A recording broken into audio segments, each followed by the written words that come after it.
that's a game you gotta win.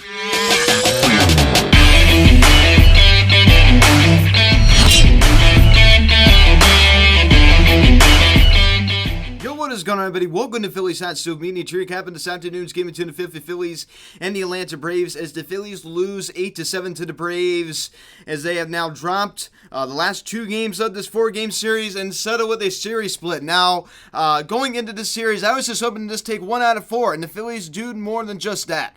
And that I'm happy about. Now, guys, before getting into this video, please subscribe if you haven't yet. Please turn on that notification bell. Please like this video, comment on this video, share this video, and let's get into this. Now, despite me being very content with splitting the series with these Atlanta Braves, of course, the defending World Series champions, a team that certainly is a good one, I mean, you could have taken 3 out of 4 quite easily.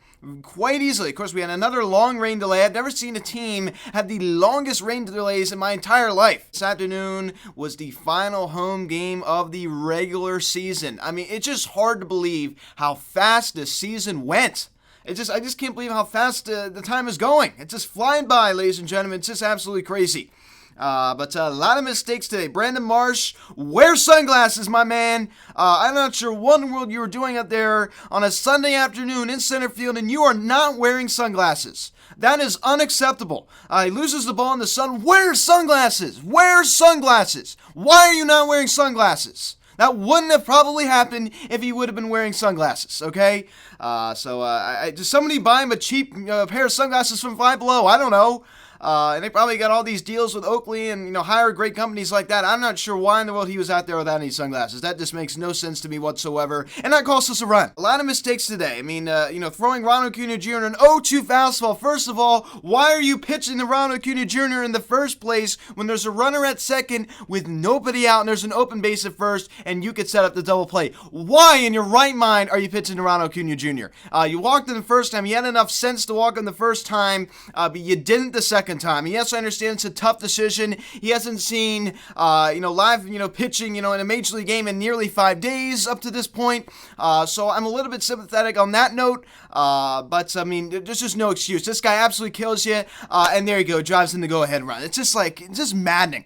Why in the world? I mean, not only why in the world are you pitching this guy? I mean, nevertheless, you have an 0-2 and you throw him a cookie right down the middle of the plate. Why in the world do you throw him a fastball right there? It makes no sense to me whatsoever. To pick up the scoring summary here, in the top of the first inning, the Braves strike first off of Kyle Gibson. Oh boy, if you want to hear me going alongside that Kyle Gibson, stick around for the later part of this video as Travis d'Arnaud doubles on a sharp fly ball to right field the other way.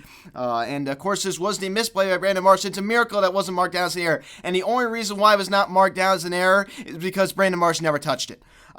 Because that ball should have been easily caught if he just would have been wearing sunglasses. As Michael Harris' second comes around to score, and it's now 1-0 Atlanta. So this absolutely maddening. That would have been the final out of the inning. I mean, let me just be clear here. I said it cost us a run. Actually cost us 2 runs because that would have been the final out of the inning. There were 2 outs.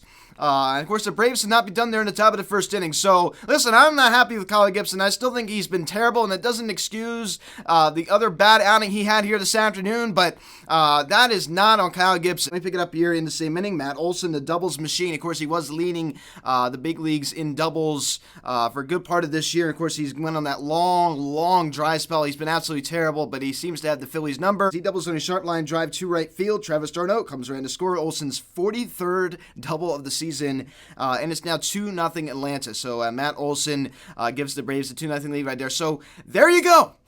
There you go. I mean, that's why mistakes are very costly. Those are the kind of mistakes that can keep you from winning games. Anyway, pick it up here in the bottom of the first inning. Kyle Schwarber homers on a fly ball to right field, a lead-off home run for Schwarber. Of course, they had an umpire review just to make sure that ball was fair, and of course, it was. So Schwarber's 41st home run of the season. So how about that? That's very impressive for Kyle Schwarber. Of course, he wouldn't be done later in the ball game, but he had a really good last game at Citizens Bank Park this year. Anyway, pick it up here in the same inning. Alec Bohm singles on a line drive the other way to right field. Reese Hoskins comes around to score, and the Phillies now tie it at 2. So Alec Bohm, of course, doing Alec Bohm things, going the other way, hitting the ball hard right there to knot up the ball game at 2. Then we pick it up here in the same inning. Gene Segura grounds to short as they were able to get Alec Bohm out at second. second. Gene Segura was able to beat out the throw. Bryce Harper comes around to score on that one, and the Phillies now retake the lead 3-2. So there you go right there. I mean, that is a team that is showing fight, and I will say that this offense was showing fight today, and I was very, very proud of that. Charlie Morton, I mean, he's not done well against the Phils. He just hasn't. You kind of had his number. Then we pick it up here in the top of the second inning. Dansby Swanson, a guy that usually kills the Phils. Of course, he hasn't really done it as much recently, but he did today, as he signals on a ground ball the other way to right field. Eddie Rosario comes around to score as the Braves now tied at 3. So it was just one of those games. This was just so back and forth. I mean, if you like a lot of offense, this is a game for you. So 3-3 tied, and we pick it up here in the bottom of the third inning. He does it again. Schwarbs.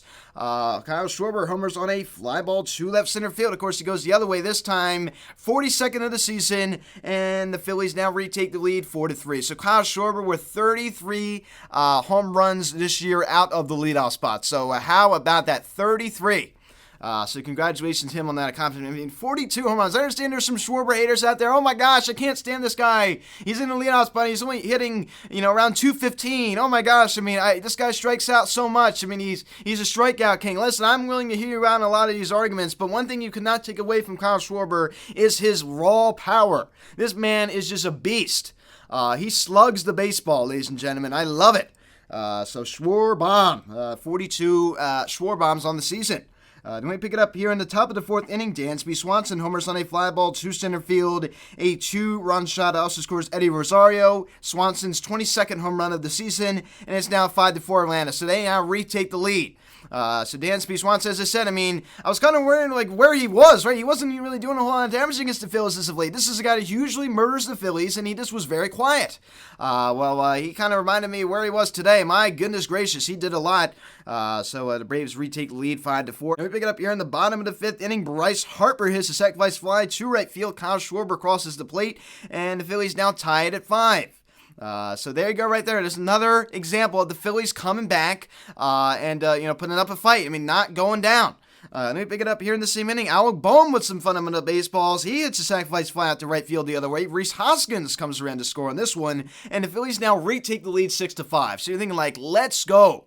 Hopefully we can get Kyle Gibson out of the ball game. That way, at least we have a chance. And then the game would later go on in a rain delay. And I hate to say this, but Brandon Marsh up at the plate. I mean, it was pouring rain. They clearly wanted to make it an official game there in the bottom fifth inning. I just would have swung and missed. I was hoping just swing and miss. I mean, this looked like a fool. Just go up there. That way the inning is over. That way it's an official game. Because God forbid, let's say they were going to call this game. It would have been an official game. We would have won 6-5.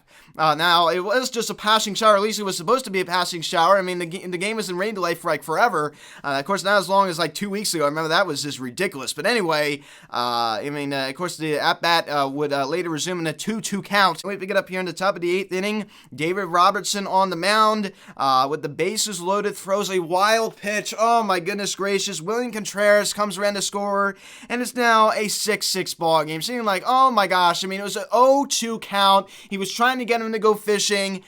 He was in control, and you're thinking just the worst possible thing at that point. I'm thinking oh my gosh. You can't be serious. So that was just so frustrating. And we pick it up here in the top of the 11th inning. Here we go. I mean, I'm going to say it again. This loss also goes down to Rob Thompson again. I mean, it feels like no one's really calling him out because everybody was so excited, seemingly, to call out Joe Girardi. I've never heard hardly any criticism of Rob Thompson. Hardly any. It's hard to believe it. You're going to hear a little bit on here. Why in the world, in your right frame of mind, you got a guy that murders the Phillies. You walk him the first time, he comes off the bench to pitch it. You got a runner at second. Nobody had got an open base at first base. You could just set up the double play and walk him. But instead, you pitched him. You get him an 0-2 count, and then you throw him a fastball right down the middle. Of course he's going to do something. Hits a line drive single up the middle as Heredia comes around to score as the Braves now take a 7-6 lead. I mean, what do you expect? You deserve that to happen. If you're going to be that foolish not to walk him and to not let him beat you, then that's what you deserve. Then we pick it up here in the same inning. Michael Harris II singles on a line drive to right field. Ronald Acuna Jr. crosses the plate. Of course he does. And it's now 8-6 Atlanta. So Michael Harris II gives the Braves a really comfortable insurance run, and boy, that would prove to be the decider. As we pick it up here in the bottom of the 11th inning, of course they would do this. Of course, I don't look at any more Phillies here as JT Realmuto singles on a ground ball to center field. Brandon Marsh comes around to score, and it's now an 8-7 ball game. Of course. We just get one, and when we would lose 8-7 as we split the series with the Braves. Kyle Schwarber out of the leadoff spot, 2 home runs, 2 solo tanks, 2 walks as well. 214 average now for Schwarbs. Scoring 3 runs today, 87 RBIs, 801 OPS. And Rhys Hoskins collects 2 knocks here this afternoon, scores 2 runs. And Bryce Harper goes hitless, but he had a pretty productive afternoon, hitting a sac fly and walking twice. And Alec Bohm, did strike out first and second, nobody out in the bottom of the 10th inning, but he still had a pretty productive day, collecting 2 knocks, the RBI single and the sacrifice fly. Gene Segura goes hitless at second, but draws another walk for Gene Segura. Brandon Marsh collects 3 knocks out in center and also scores one of the Phil's 7 runs. But please get sunglasses, Mr. Brandon Marsh. And Bryson Stott continues to struggle, going 0 for 5 and striking out twice. He's been looking really, really struggles at the plate. And Matt Fearing, a guy that's been red hot, also goes hitless out in right. And Garrett Stubbs gets to start right home plate here this afternoon as JT Realmuto gets the day off. And Garrett Stubbs threw an absolute seed behind home plate to get a guy at second. So, another caught stealing for Garrett Stubbs. It seems like no matter who's back there. JT Realmuto will later come in the ball game to take over behind home plate and drove in the final run of the ball game. So the Phillies collect 10 hits this afternoon, walk 5 times, to strike out 12 times. And Kyle Gibson, 5 innings, 7 hits, 5 runs, all 5 are earned, 2 walks and 9 strikeouts, a 4.84 ERA for Kyle Gibson. And the weirdest thing I find about his start this afternoon is the 9 strikeouts. But you know what? I don't really care about that. I look at the ERA, 4.82 ERA. He's got a 1.91 whip.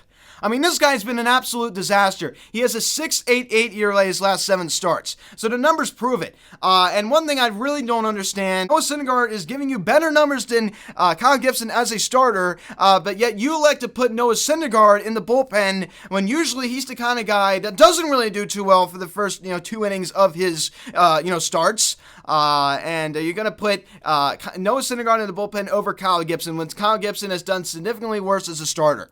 So put Kyle Gibson in the bullpen. It was a huge mistake to put Noah Syndergaard in the bullpen over Kyle Gibson. It should have been Kyle Gibson, and you could still make that happen. We got 9 games remaining of this regular season. I do not want to see Kyle Gibson start any of these last 9 games. I do not. Start Noah Syndergaard over Kyle Gibson. I think any logical Phillies fan should agree with that. Why in the world are you going to throw away a game by letting Kyle Gibson start? And a lot of pressure on your offense because you just know we're going to have to go out firing at all cylinders because if we just score 1 or 2 runs, even 3 runs, we know we have a good probability of losing the game because Kyle Gibson just isn't effective.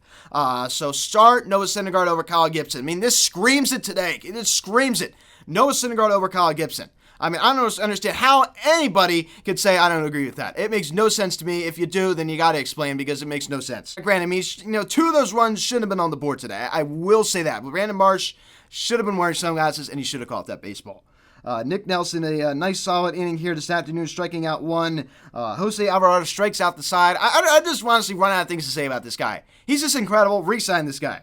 And David Robertson, not the best there in the top of the 8th inning. Has a guy 0-2, and of course he just throws a little throwaway pitch to try to just get him fishing, and it's a wild pitch and a run score. So frustrating. Walks 2 and strikes out 2. Sandy Dominguez with a very solid top of the 9th inning, walking 1 and striking out 1. And Zach Eflin.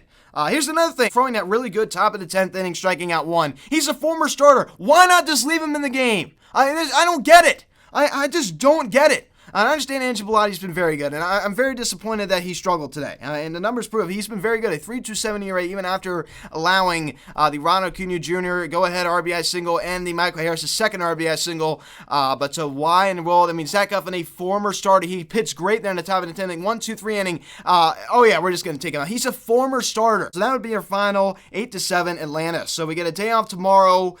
We do split the series with the Braves. Overall, I'm still content with this, but I had to taste a 3 out of 4 and we fell short. We were this close. Chicago, 7-40 the first pitch. Zach Lear, 11-7, a 2.980 ERA going against Marcus Stroman, the overrated Marcus Stroman, 4-7, but a 3.80 ERA. At least win 2 out of 3. We got swept with these guys last time at the bank. Can't happen again. So guys, thank you so much for watching this video. Please subscribe if you haven't yet. Please turn on that notification bell. Please like this video, comment on this video, share this video, check out the social media link in the description section at Phillies Hot Stove Media, Instagram. Follow me on Twitter at PHotStoveMedia. Call or text 267-225-3392. Email me phillieshotstovemedia@gmail.com. So guys, thanks so much for watching. I'm Luke and I'll talk to you. Let's go Phillies. See you guys.